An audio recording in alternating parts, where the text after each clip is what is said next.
no, this can't be happening. The pregnancy test confirmed Amara's worst fear. She was carrying a stranger's baby from a one-night stand that was supposed to stay buried in Seoul. She thought she could handle it alone, build a quiet life, pretend that night never happened until Park Jae-won appeared at her door like a ghost from her past, except this ghost wore a custom suit and had the dead eyes of a killer. When he learned about the baby, his hand wrapped around her throat, not squeezing but claiming, "My child is growing inside you. You are my possession now." Welcome to K Fairy Tales Stories, besties. Please like, share, and subscribe. 3 months earlier, Amara had stepped off the plane at Incheon International Airport with nothing but a suitcase and the kind of desperation that made bad decisions feel inevitable. She'd left Lagos after her mother's funeral, after the creditors came knocking, after her ex-fiancé cleaned out their joint account and disappeared with his secretary. Seoul was supposed to be a fresh start, a place where nobody knew her failures, where she could rebuild from ashes. The teaching job at an international school paid just enough to cover her tiny studio apartment in Itaewon and 3 meals a day if she was careful. She taught English to bored teenagers who looked at her like she was an exotic curiosity, their eyes lingering on her curves, her dark skin, her hair that she wore natural because she couldn't afford the salon treatments Korean beauty standards demanded. That Friday night, her colleague Minji insisted on taking her out. The club was all strobing lights and bass that vibrated through bone, packed with beautiful people who moved like they owned the night. Amara nursed a drink at the bar, watching Minji disappear into the crowd with a man who looked like he'd stepped out of a fashion magazine. That's when she felt it. The weight of someone's attention, heavy and deliberate. She turned and met eyes so dark they looked black in the club's lighting. He was tall for a Korean man, broad-shouldered in a suit that probably cost more than her monthly rent, with a face that was all sharp angles and controlled violence. His hair was swept back, revealing a forehead that somehow made him look both younger and more dangerous. He didn't smile, didn't look away, just watched her like she was prey and he was deciding whether she was worth the hunt. Something in Amara's chest pulled tight. She should have looked away, should have ignored him, should have remembered that men who looked at women like that were trouble wrapped in expensive fabric. Instead, she held his gaze, lifted her chin in challenge. He moved through the crowd like water, people parting without seeming to notice they were moving. When he reached her, he didn't introduce himself, didn't ask permission. He just leaned close enough that she could smell his cologne, something dark and expensive that made her want to press closer. "You don't belong here," he said in English, his accent crisp and perfectly controlled. "In this club?" she asked. "In Seoul." His eyes traced her face, cataloging every feature. "You're running from something." Amara's spine stiffened. "That's none of your business. Everything in this city is my business." He said it so casually, like he was discussing the weather, like he hadn't just claimed ownership of millions of people. "Dance with me." It wasn't a request. She should have said no, should have walked away, should have done literally anything except let him pull her onto the dance floor, his hand hot against the small of her back. But the whiskey was warm in her veins, and she was so tired of being careful, of being good, of doing everything right and still ending up alone. He moved like sin, all controlled power and deliberate touches that made her skin burn. His hand slid from her back to her hip, fingers digging in just enough to brand. When she looked up, she found him watching her mouth, and the heat in his eyes made her forget why she'd come to Seoul. Forget everything except the way his body felt pressed against hers. "What's your name?" she asked. "Does it matter?" His breath ghosted across her ear. "Tonight, we can be whoever we want to be." Later, she wouldn't remember who kissed who first, just that suddenly they were tangled together in a corner, his mouth demanding and skilled, his hands everywhere, her body responding like it had been starving and he was a feast. He tasted like whiskey and danger, and something she couldn't name but desperately needed. "Come with me," he murmured against her lips.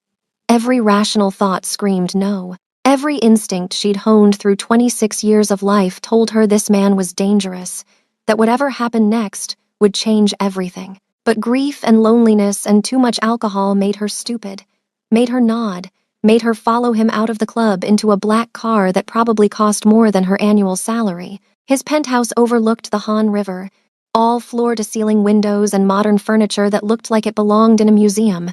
He poured her another drink, and she drank it, liquid courage burning down her throat. When he kissed her again, she kissed back with everything she had, desperate to feel something other than the emptiness that had lived in her chest since her mother died. He was careful with her clothes, reverent even, but there was nothing gentle about the way he touched her, nothing soft about the way he claimed her body like it was territory to be conquered. And God help her, she let him, met his intensity with her own, gave as good as she got until they were both gasping and tangled together and she'd forgotten her own name. Afterward, in the darkness, she felt his fingers trace patterns on her spine.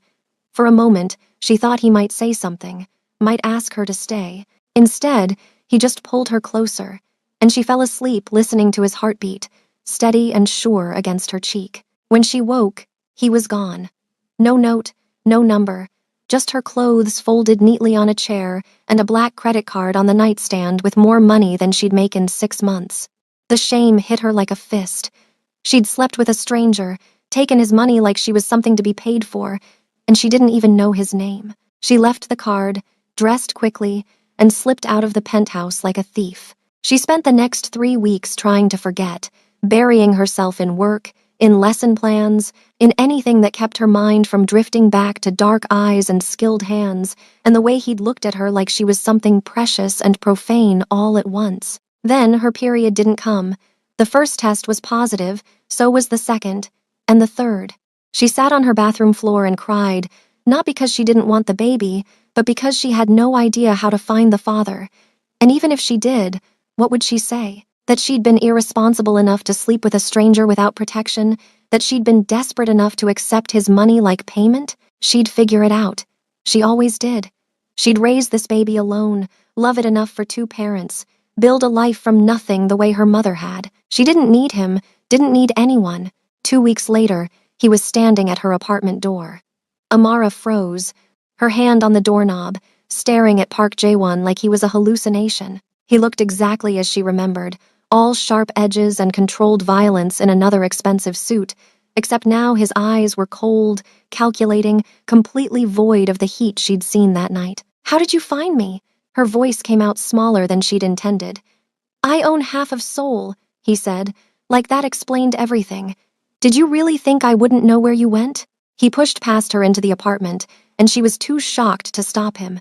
He looked around, taking in the cramped space, the second-hand furniture, the stack of English textbooks on her coffee table. Something flickered across his face, too fast to name. "Why are you here?" she demanded, finding her voice. He turned to her, and the weight of his attention made her want to step back. "You left something at my apartment." Amara's heart stuttered. "The money? I didn't want it. I'm not the money." He moved closer, and she held her ground even though every instinct told her to run. "You left a bracelet, small, silver, with a charm that says strength." Her hand flew to her bare wrist. Her mother's bracelet, the only thing she had left. She'd been so desperate to leave that morning, she hadn't even noticed. "I'll get it back to you," he continued, his voice flat. "But I wanted to see you again." The honesty in that statement caught her off guard. "Why?" "Because I haven't been able to stop thinking about you." He said it like a confession, like an accusation. "Because every woman I've looked at since that night has been wrong, has been not you." Amara's breath caught. "That was just one night. We don't know each other. I know how you taste." His eyes darkened. "I know the sounds you make when you're close. I know you cry after orgasm, and I know you left before I could ask you to stay." Heat flooded her face. That wasn't supposed to mean anything. It meant everything. He was close enough now that she could smell his cologne, could feel the heat radiating off him. "Tell me you haven't thought about it. Tell me you haven't relived that night 1,000 times. She had. God, she had, even though she'd hated herself for it. "It doesn't matter. That was a mistake. Then why are you pregnant?" The world tilted. All the blood drained from her face. Her hand instinctively went to her stomach, still flat, still hiding the secret she'd barely begun to process. "How? I had you followed. No apology, no shame. My driver reported you visiting a clinic, purchasing prenatal vitamins, changing your diet. I'm not an idiot, Amara. Is it mine? She should lie, should deny it, should do anything except tell this dangerous stranger that she was carrying his child. but something in his eyes, some desperate hope beneath the cold calculation, made her honest. Yes. The word hung between them like a live wire. He moved so fast she didn't have time to react, his hand wrapping around her throat, not squeezing but holding, claiming, his thumb pressed against her pulse point, feeling it race. "Say that again. It's yours," she whispered. "I'm pregnant, and it's yours." His other hand came to her stomach, spread possessively over where their child was growing. "My child is growing inside you. You are my possession now. I'm not anyone's possession." She tried to pull away, but his grip tightened fractionally. "You became mine the moment my seed took root in your womb." The archaic language should have been ridiculous. Instead, it made something hot and dangerous coil in her belly. "This doesn't change anything. I can raise this baby alone." "No." The word was absolute. "You'll move into my penthouse. You'll quit your job. You'll want for nothing." "I don't want your money. You want my child to grow up in this?" He gestured around her apartment with contempt. "You want my heir sleeping in a closet-sized room, eating cheap food, wearing second-hand clothes? Better than growing up with a father who—" She stopped, but he finished for her. "Who what? Who paid you after sex? Who treats you like property?" His smile was sharp. "I won't apologize for either. You needed money. I gave it. You're carrying my child. You're mine. These are facts." Amara shoved at his chest, and surprisingly, he let her go. She put distance between them, wrapping her arms around herself. "I don't even know you. You could be anyone, a criminal, a murderer. I'm both." He said it so casually. "I run an organization that operates in shadows. I've killed men who threatened what's mine. I've done things that would make you run screaming, but I'm also the father of your child, and I will protect you both with every resource I have." The honesty was more terrifying than any lie. "I can't do this. I can't be with someone like you. You don't have a choice." He pulled out his phone, showed her a photo that made her blood turn to ice. It was her, leaving the clinic, but in the background, she could see a man watching her, his face half hidden but his intent clear. "You have enemies now, people who will use you to get to me, people who will hurt you and the baby to hurt me. That's your fault." Her voice shook. "I didn't ask for this." "No, but you have it anyway." He pocketed his phone. "You have until Sunday to decide. Move in with me, accept my protection, or stay here and hope that the man in that photo doesn't decide you're worth the risk." He moved to the door, paused with his hand on the knob. "And Amara? If you run, I'll find you. If you try to hide my child from me, I'll make you regret it. You're mine now. The sooner you accept that, the easier this will be." Then he was gone, and Amara sank to the floor, her hand pressed to her stomach, feeling the weight of the impossible choice he'd just given her. She'd come to Seoul to escape. Instead, she'd run straight into a trap, dressed in Armani suits and dark promises. That night, she couldn't sleep. Every sound made her jump. Every shadow looked like danger. She thought about the man in the photo, wondered who he was, what he wanted. She thought about Park Jae-won, about the way he'd touched her that night like she was sacred, about the way he'd looked at her today like she was his to command. By morning, she'd made her decision. Not because she wanted to, but because she couldn't risk her baby. She packed a single bag, left the key with her landlord, and took a taxi to the address he'd texted her at dawn, like he'd known she would break. The penthouse looked different in daylight, less seductive, more like what it was, a fortress. He was waiting when she arrived, dressed in casual clothes that somehow made him look more dangerous, not less. "Smart choice," he said. "I didn't have a choice." She dropped her bag. "Let's be clear about something. I'm here for the baby, not for you, not for whatever you think happened between us. What happened between us is that I claimed you." He moved closer, and she stood her ground. "You can tell yourself whatever lies help you sleep, but your body knows the truth. You're mine, Amara. You've been mine since the moment I saw you in that club." His hand came up to cup her face, and she hated how her body leaned into the touch. "And soon, you'll stop lying to yourself about it." He showed her to a bedroom that was bigger than her entire apartment, with a closet already full of clothes in her size, a bathroom with a tub that could fit 3 people. "This is yours," he said. "No one enters without permission, not even me." "Where's your room?" The question was out before she could stop it. His smile was slow, predatory. Right next door. Close enough to hear if you need me. Close enough to come running if you're in danger. Close enough to torment her with proximity. I won't need you. We'll see. He left her then, and she spent the next hour exploring her new prison, touching expensive fabrics, staring out windows that overlooked a city that suddenly felt foreign and hostile. She'd thought she was escaping when she came to Seoul.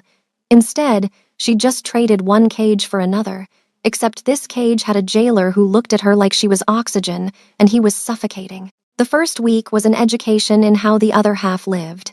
Park Jae-won's world was one of luxury and violence in equal measure. Men in dark suits came and went at all hours, speaking in rapid Korean she couldn't follow. He had meetings in his office that sometimes ended with shouting, sometimes with silence that felt more dangerous. But with her, he was different. Careful.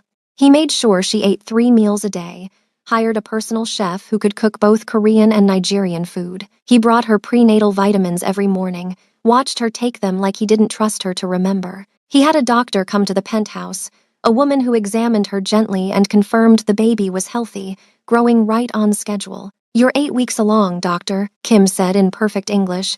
"Everything looks good, but you need to reduce stress." Park Jae-won had been in the room for the examination, standing in the corner like a sentinel. Now he moved forward. "What kind of stress?" "Any kind. Emotional, physical. She needs calm, peace, security." "Doctor." Kim looked between them, and Amara could see her putting pieces together. The father should be supportive, present, gentle. "I'm all of those things," he said, and Amara almost laughed because he was none of them. But after the doctor left, he surprised her. He cleared his schedule for the week, stayed in the penthouse, just existing in the same space as her. He didn't push, didn't demand, just made sure she was comfortable, that she had everything she needed. It was more unnerving than his earlier possessiveness. One evening, she found him in the living room, staring out at the city. Without thinking, she sat beside him. "Why are you doing this?" "Doing what?" "Being kind. You don't strike me as a kind man." He turned to look at her, and something raw flickered across his face. "I'm not. Ask anyone in Seoul, and they'll tell you I'm ruthless, cold, unforgiving. But with you?" He reached out, traced her jawline with one finger. "With you, I want to be different." "Why?" Her voice was barely a whisper. "Because you're carrying my child. Because when I look at you, I don't see someone to use or manipulate or destroy. I see someone I want to protect." His hand dropped. "Because for the first time in my life, I care if someone thinks I'm a monster." The honesty stole her breath. "I do think you're a monster." "I know." He smiled, sad and beautiful. "But maybe you can teach me to be a man instead." That night, she dreamed of him. Not the dangerous stranger from the club, but the man who brought her vitamins, who listened to her talk about her mother, who looked at her stomach like it held his entire world. She woke confused and aching, her body remembering things her mind wanted to forget. The second week brought complications. Amara was in the kitchen making tea when she heard voices, loud and angry, coming from Jae-won's office. She knew she shouldn't eavesdrop, but curiosity won.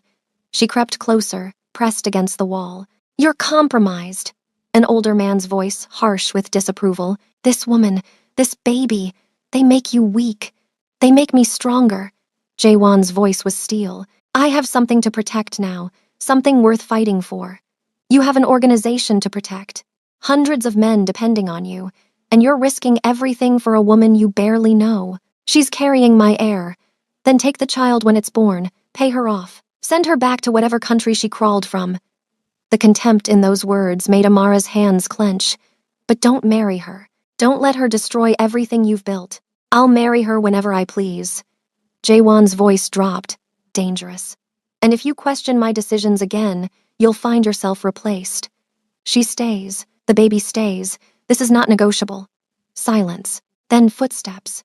Amara barely made it back to the kitchen before the older man stormed through, his face twisted with rage. He saw her, looked her up and down with naked disgust, and spat something in Korean before leaving. Jae-won appeared moments later. "How much did you hear?" "Enough." She turned to face him. "Your people hate me. My people fear change. They'll adapt." He moved closer. "And I meant what I said. You're not going anywhere." You talked about marriage like it's inevitable. It is. He said it so simply. I'm not marrying you for politics or alliance or business. I'm marrying you because you're mine, and I take care of what's mine. That's not love. No. His hand came to rest on her stomach, but it's something, and maybe, given time, it could become more. Before she could respond, his phone rang. He answered in rapid Korean, his expression darkening with each word. When he hung up, he was already moving. Stay here. Don't open the door for anyone. What's wrong? Someone leaked information about you. About the baby. He was strapping on a shoulder holster, checking a gun with practiced efficiency.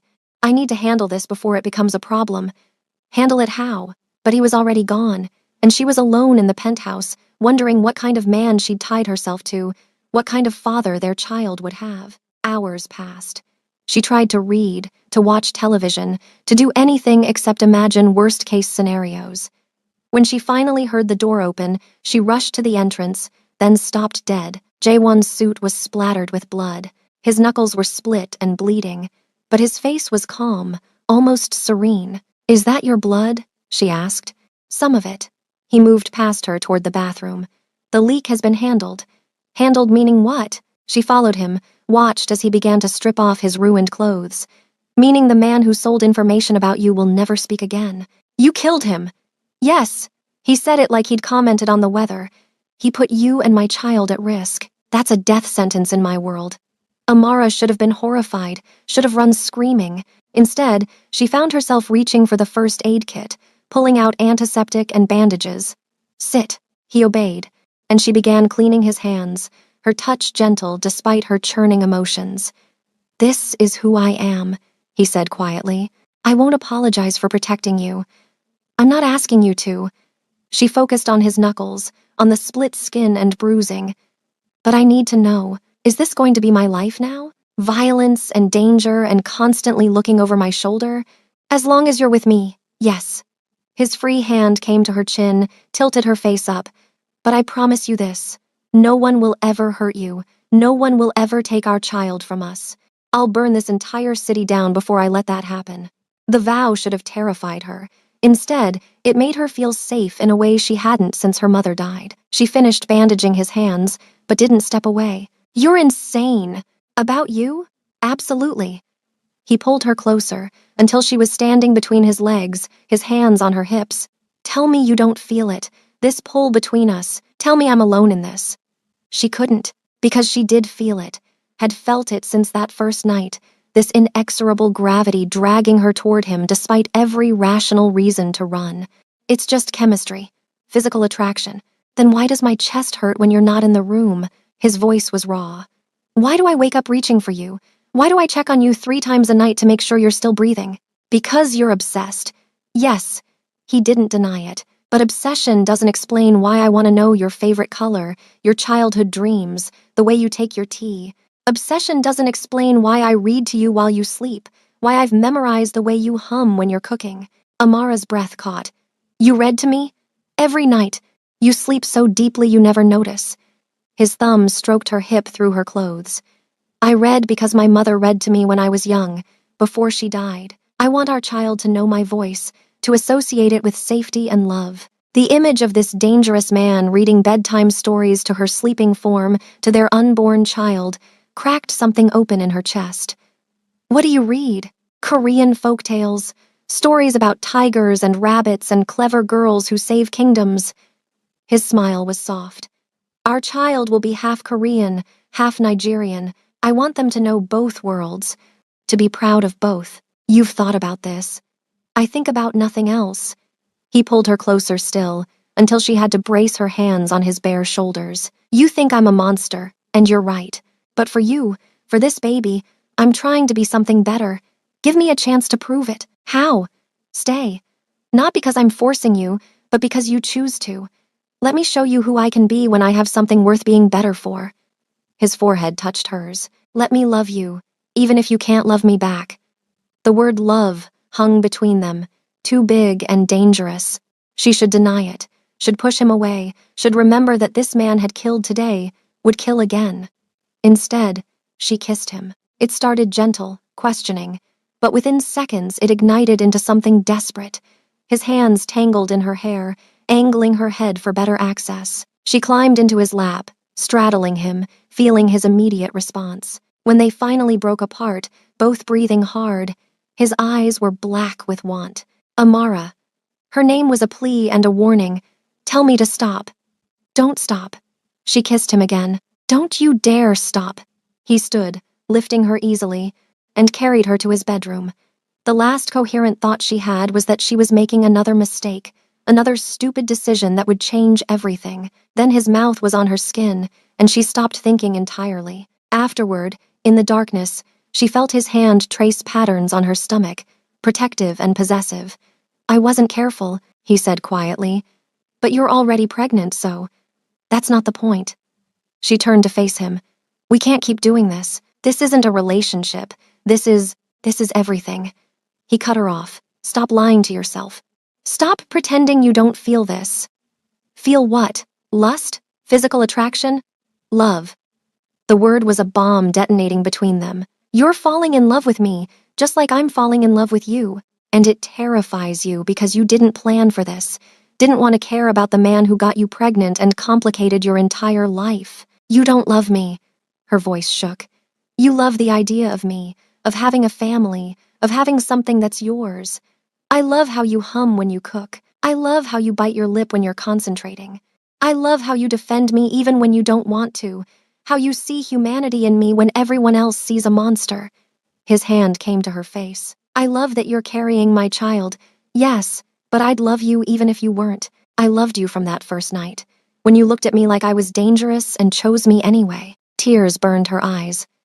This is moving too fast. Then tell me to slow down. Tell me you don't want this, and I'll give you space. But he wouldn't. They both knew it. He was too possessive, too obsessed, too far gone. I can't, she whispered the confession. I can't tell you to stop because I don't want you to. God help me, I don't want you to. He kissed her then, soft and sweet, and nothing like the desperate passion from earlier. When he pulled back, his eyes were suspiciously bright. Then stop fighting this. Stop fighting us. What if it falls apart? What if you wake up one day and realize I'm not worth the trouble? Impossible. He pulled her against his chest, wrapped around her like a shield.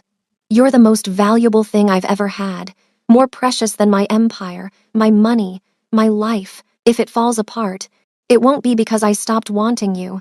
It'll be because you finally saw sense and ran. She fell asleep listening to his heartbeat, feeling safe for the first time since her mother died, and terrified by how much she'd come to depend on this dangerous man in such a short time. The next morning brought a new complication. Amara woke to find Jaewon gone, but a note on the pillow beside her. Emergency meeting. Stay inside. Security has been tripled. I'll be back before lunch. Jay. She showered, dressed in the expensive clothes he'd provided, and wandered the penthouse. In the daylight, she could appreciate the beauty of it, the careful curation of art and furniture, the way every detail was perfect. It felt like a museum, beautiful but cold, except for his bedroom, which still smelled like him, like them. She was making breakfast when she heard voices at the door, security talking to someone, their tones sharp and warning. Then a woman's voice, crisp and commanding, speaking rapid Korean. Moments later, an elegant older woman swept into the penthouse like she owned it. So you're the one. The woman switched to perfect English, her eyes raking over Amara with surgical precision. The one who thinks she can trap my son with a pregnancy. Amara's hand instinctively went to her stomach. I didn't trap anyone. Of course you did. The woman moved closer, circling like a predator. You saw a wealthy man, spread your legs, and now you think you've secured your future. How much will it take for you to disappear? Name your price. I'm not leaving. Amara's voice was stronger than she felt. And I'm not taking your money. Everyone has a price. The woman pulled out a check, already written for an obscene amount. This is enough to set you up for life. Take it. Disappear. Leave my son alone. No. Amara didn't even look at the check. I'm carrying his child, your grandchild, and he wants me here. He thinks he wants you. The woman's smile was sharp. But my son is a man of duty, of honor. Once the novelty wears off, once you're no longer shiny and new, he'll resent you, resent the obligation. You'll be trapped in a marriage with a man who stays out of duty, not love. Is that what you want for yourself? For your child? The words burrowed under Amara's skin because they voiced every fear she'd been trying to ignore. What if J1's obsession faded? What if she became a burden instead of a treasure? Get out. She forced strength into her voice. This is his home, not yours. You have no right to be here.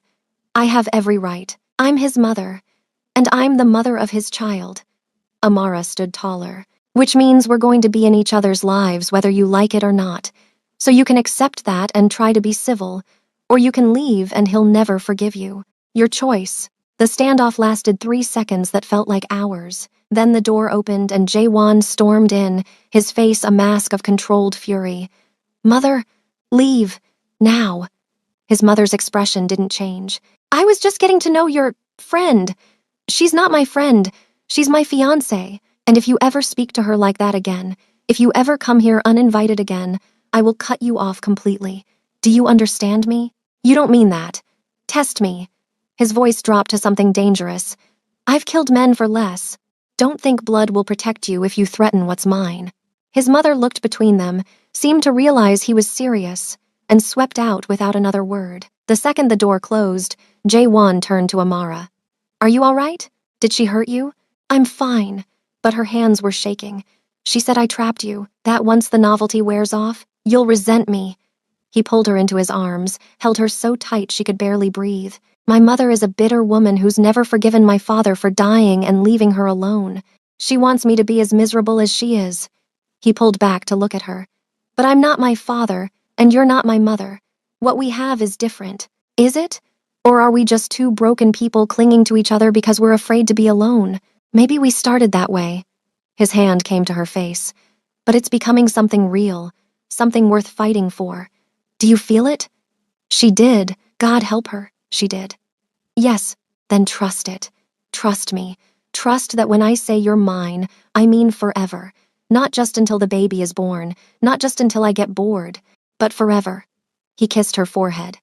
You're stuck with me, Amara. Better get used to it. That afternoon, he worked from home, positioning himself in the living room where he could see her. She tried to read, to relax, but she couldn't shake his mother's words. What if she was right? What if this was all just temporary? By evening, she couldn't take it anymore. Are you going to marry me? Actually marry me, or are you just saying that to keep me compliant? He looked up from his laptop, his eyes sharp. I'm going to marry you. When? Whenever you say yes. He closed the laptop, gave her his full attention. I've had the papers drawn up for weeks. The moment you agree, we can be married within hours. Why haven't you asked properly? Because I wanted you to come to me, to choose this without pressure, without fear. He stood, walked to where she sat. But if you need me to ask, I will. He knelt before her, took her hands in his. Amara, will you marry me? Will you let me spend the rest of my life proving that you're more important than my empire, more valuable than anything I've ever built? Will you let me be a father to our child and a husband to you? The proposal was unromantic, practical, everything she shouldn't want, but it was also honest, raw, him. Yes. The word escaped before she could overthink it. Yes, I'll marry you. The relief on his face was almost beautiful. He pulled her down for a kiss that tasted like promises and desperation and something that might, eventually, become love. Tomorrow, he said against her lips. We'll do it tomorrow. That's too fast. I've waited long enough. His hand covered her stomach. I want my child born legitimate. I want the world to know you're mine before anyone else gets ideas. Possessive much? Completely. He didn't apologize. You have no idea the things I want to do to anyone who looks at you wrong. The restraint I show every day is for your benefit, not theirs. They married the next day in a private ceremony with just 2 witnesses, both of whom were clearly terrified of Jaewon. The officiant spoke so fast Amara barely understood the Korean, and then Jaewon was sliding a ring onto her finger, platinum and diamonds that probably cost more than her old apartment. When he kissed her, it felt like a brand, like he was marking her as his in front of witnesses, making it official and permanent and irrevocable. You're mine now, he murmured against her lips. Legally, officially mine. And you're mine, she shot back, surprising herself. That goes both ways. His smile was genuine, warm. Yes, it does. The reception was just them. Dinner in the penthouse, champagne he didn't let her drink because of the baby. He'd had her favorite foods prepared, had clearly spent time learning what she liked, what made her happy. I have something for you, he said after dinner. He handed her a folder, and when she opened it, she found property deeds. What is this? A house. In Lagos. He watched her face. I know you miss home. I thought, maybe after the baby is born, we could split our time. 6 months here, 6 months there. Our child should know both cultures, both worlds. Tears burned her eyes. You bought a house in Lagos? I bought a house for you. For us. For our family. He took her hand. I know I'm not perfect.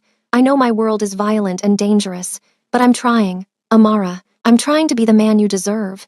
The father our child deserves. She kissed him, pouring everything she felt into it. Gratitude and affection and the first stirrings of something deeper.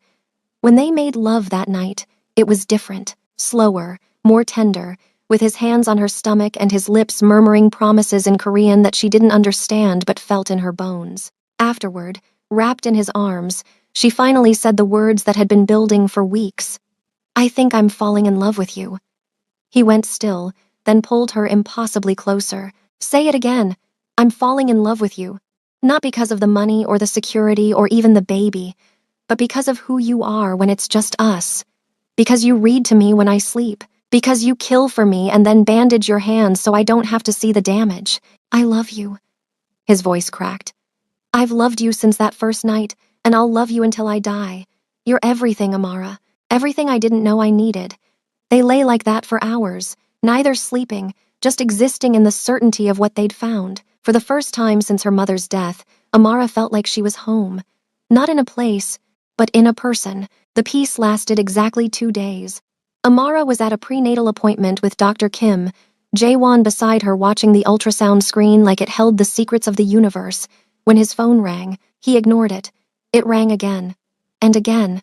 Finally, he answered, his voice sharp. The conversation was in rapid Korean, but Amara didn't need to understand the words to catch the urgency. I have to go. He stood, his face grim. Stay here until security comes to get you. Don't leave this building. What's wrong? Someone attacked one of my warehouses, killed 3 of my men. His jaw was tight. This is a declaration of war. Then don't go. She grabbed his hand. Let someone else handle it. I can't. If I don't respond immediately, I look weak. And weakness in my world means death. He kissed her hard and fast. I'll be back before dinner, I promise. But he wasn't. Dinner came and went with no word. She tried calling, but his phone went to voicemail. Security wouldn't tell her anything, just kept assuring her that their boss was fine, that he'd be back soon. By midnight, she was pacing the penthouse, her imagination running wild with worst-case scenarios. That's when the door opened, and he stumbled in, supported by 2 of his men. Blood covered his left side, and his face was pale. Oh my God! Amara rushed forward. What happened? Just a graze. His voice was weak. Bullet caught my side. I'm fine. You're not fine. She helped get him to the couch while one of his men called Dr. Kim. Why didn't you go to a hospital? Can't, he grimaced as she pressed a towel to his side. Too many questions, too much exposure. Doctor. Kim arrived within 20 minutes and patched him up with brisk efficiency. The bullet went through, missed anything vital. He's lucky.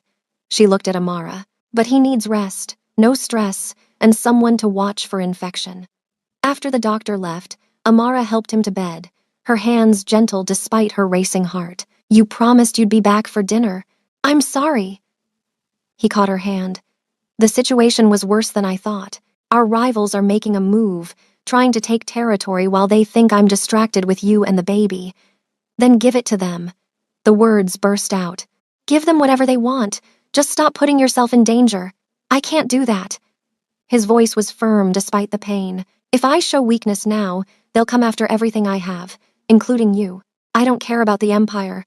She was crying now. I care about you, about our baby having a father. What good is all this power if you're dead? I'm not going to die. He pulled her down beside him. But I need you to understand something. This is who I am. This is the world I live in. Violence is the language we speak. If I stop now, if I back down, we'll never be safe. She hated that he was right, hated that the man she loved was also a man who killed and fought and bled for power. I can't lose you. The admission was quiet. I just found you. I can't lose you. You won't. He kissed her forehead. I promise. You won't. But promises were fragile things in a world made of violence. The next morning, she woke to find him gone. Another note on the pillow. Early meeting. We'll be back soon. But soon became hours, and hours became afternoon. She was in the kitchen making lunch when she heard shouting from the entrance, then a gunshot that made her heart stop. She ran toward the sound and found security holding a man at gunpoint. He was young, maybe 20, with wild eyes and a gun that shook in his hand. Where's Park Jae-won? He demanded in Korean. I know he lives here. I know his whore is here. Amara should have stayed hidden, should have let security handle it. Instead, she stepped into view. Who are you? The man's eyes locked on her, his gun swinging to point at her stomach. You're her. The reason my brother is dead. Park Jae-won killed him, and now I'm going to kill what he loves. Time slowed. Amara saw his finger tighten on the trigger, saw security moving but not fast enough, saw her life and her baby's life about to end. Then a shot rang out. The young man dropped, a hole blooming in his chest. Jae-won stood in the doorway, his gun still raised, his face a mask of cold fury. Get her out of here, he ordered security. Now. But Amara couldn't move, couldn't breathe, couldn't process that she'd almost died, that her baby had almost been killed. Jae-won crossed to her in 3 strides, pulling her against him. You're okay. You're safe. I'm here. He was going to kill me. Her voice shook. Kill our baby. But he didn't. He's dead, and you're alive, and that's all that matters. He held her so tight she could barely breathe. I'm sorry. I'm so sorry. I should have been here. Should have protected you better. This isn't your fault. But even as she said it, she wondered, how many more attempts would there be? How many more times would someone try to hurt her to get to him? That night, she couldn't sleep. Every noise made her jump. Every shadow looked like a threat. Jae-won held her through it, murmuring reassurances, but she could feel his tension, knew he was struggling with his own demons. We can't keep living like this, she said finally. I can't raise our child in a war zone. I know. His voice was hoarse. I'm going to end this. Whatever it takes, I'm going to end this war and make sure you're safe. How? By doing what I should have done from the start. By eliminating every threat, every rival, every person who might come after what's mine. The cold calculation in his voice should have scared her. Instead, it made her feel safe. That's going to mean more violence. More blood. Yes. He didn't sugarize it. But it's the only way. In my world, you can't show mercy. You can't leave enemies alive to come back stronger. You have to be absolute. She turned to look at him, saw the man she loved and the monster he could become, and realized they were the same person. Then do it. Whatever you have to do it, because I won't raise our child in fear. I love you. He kissed her, fierce and desperate. I love you so much it terrifies me. I love you too. And she did. God help her, she did. Now go make us safe. The war lasted 3 days. Amara stayed in the penthouse, security tripled, while Jae-won systematically dismantled his rivals. She didn't ask for details, didn't want to know how many people died so she could feel safe. She just waited, her hand on her growing stomach, praying he would come back to her. On the 3rd day, he returned covered in blood and exhaustion, but victorious. It's done, he said simply. They're all gone. No one left who would dare come after you. She should have been horrified, should have seen him as the monster he'd become. Instead, she just pulled him close and held on. Thank you for keeping us safe. They showered together, washing away the blood and violence, and then he made love to her with a tenderness that felt like apology and worship combined. Afterward, with his hand on her stomach and their child kicking beneath his palm, he made her a promise. Never again. No more violence. I'm going legitimate, leaving the organization in someone else's hands. Our child will grow up knowing their father as a businessman, not a criminal. You don't have to do that. Yes, I do. He kissed her stomach. Because I want to be there for every moment, every first. every milestone, every scraped knee and broken heart. And I can't do that if I'm dead or in prison. So I'm choosing you, choosing our family, choosing a different life. The transition wasn't easy. His men didn't understand, saw it as weakness. But J1 was absolute. Within months, he'd transferred power, had insulated himself from the criminal elements of his empire, had become just another wealthy businessman with a beautiful wife and a baby on the way. Amara's belly grew round and heavy. She'd never felt so beautiful, so loved, so cherished. J1 treated her like she was made of glass and starlight, attending every doctor's appointment, reading every baby book, preparing for fatherhood with the same intensity he'd once applied to building his empire. When she went into labor, he was there, holding her hand, coaching her through contractions, looking more terrified than she'd ever seen him. "You're okay," he kept saying. "You're doing amazing. I'm here. I'm right here." Their daughter was born at sunrise, screaming her displeasure at the world with impressive lungs. She had Amara's dark skin and J1's eyes, a perfect blend of both of them. When the nurse placed her in Amara's arms, she burst into tears, overwhelmed by love and relief and joy. "She's perfect," J1 whispered, his own eyes wet. "You're both perfect." He kissed Amara's forehead. Thank you for giving me this, for giving me her, for giving me a reason to be better." "What should we call her?" Amara asked. "Hope." The name came out without thought.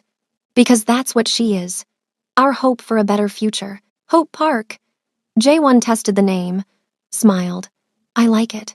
He gently touched his daughter's tiny hand, and she immediately gripped his finger with surprising strength.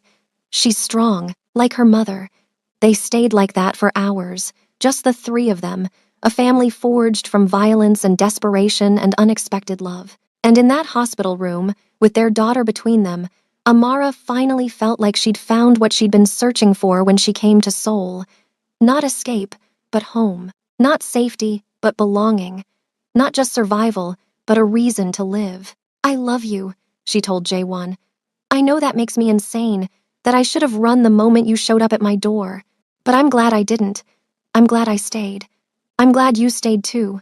He kissed her softly. "Because you saved me, Amara. You and Hope, you saved me from becoming the monster everyone thought I was." "You were never a monster." She touched his face. "Just a man trying to protect what he loved." 6 months later, they stood in their Lagos home, the one he'd bought as a promise, watching Hope take her first wobbly steps across the hardwood floor. J1 had kept his word about splitting their time, about making sure their daughter knew both cultures. He'd learned to cook jollof rice, had started learning Yoruba, had embraced Amara's heritage as part of Hope's story. "She's walking," Amara said, tears streaming down her face as their daughter took 3 steps before falling on her diaper-padded bottom. "Our baby is walking. She's going to be running before we know it." J1 scooped Hope up, lifted her high above his head, making her shriek with laughter, and giving us gray hair with worry. Speaking of worry, Amara had been holding on to this news for a week, waiting for the right moment. "I have something to tell you." He looked at her, his expression shifting to concern. "What's wrong?" "Nothing's wrong." She took his free hand, placed it on her still flat stomach. "But you might want to start preparing yourself for round 2. It took him 3 seconds to understand. Then his face transformed, joy and shock and something like awe. "You're pregnant? Again? Again?" She laughed at his expression. "Apparently we're very fertile together." He set Hope down gently, then pulled Amara into his arms, spinning her around. "We're having another baby. We are." She was laughing and crying at the same time. "Are you happy? Happy?" He set her down, cupped her face. "Amara, you've given me everything. A daughter, a family, a reason to wake up every morning and try to be better. Now another child?" He kissed her deeply. "I'm the luckiest man alive." That night, after Hope was asleep in her crib and they lay tangled together in bed, J1 ran his hand over her stomach. "Boy or girl, what do you hope for? Healthy, that's all that matters." She covered his hand with hers. "But maybe a boy this time. So Hope has a little brother to boss around. A son." The word came out reverent. "I'd like that. Teach him to be gentle, to respect women, to be nothing like the man I was before I met you. You're a good man, J1. You always were. You just needed someone to believe in you. And you did, when no one else would. When I didn't believe in myself, you saw something worth saving." He kissed her stomach. "I'll spend the rest of my life proving you right." As Amara drifted off to sleep, wrapped in her husband's arms with their daughter breathing softly in the next room and new life growing inside her, she thought about that night in the club. About dark eyes and bad decisions and one-night stands that were supposed to stay buried. She'd been looking for escape when she met Park Jae-won. Instead, she'd found salvation. Not in the form she expected, not gentle or easy, but real and fierce and absolutely hers. Their love story wasn't conventional. It was born from violence and possession and circumstances that should have destroyed them. But they'd taken those broken pieces and built something beautiful. A family, a future, a love that had survived the worst and come out stronger. And really, wasn't that the most romantic story of all? Here's the closing outro to add after the final paragraph. If you loved Amara and Park Jae-won's story of unexpected love born from one dangerous night, don't forget to hit that like button and subscribe to K Fairy Tales Stories for more emotional, intense, and unforgettable Afro-Korean romance tales. Drop a comment below telling us what you thought. Would you have stayed with Jae-won after learning the truth? What would you name their second baby? Share this video with someone who loves dark romance with happy endings, and turn on notifications so you never miss our next story. Until next time, besties, remember that sometimes the most beautiful love stories are born from the most unexpected beginnings. Thank you for watching, and we'll see you in the next one.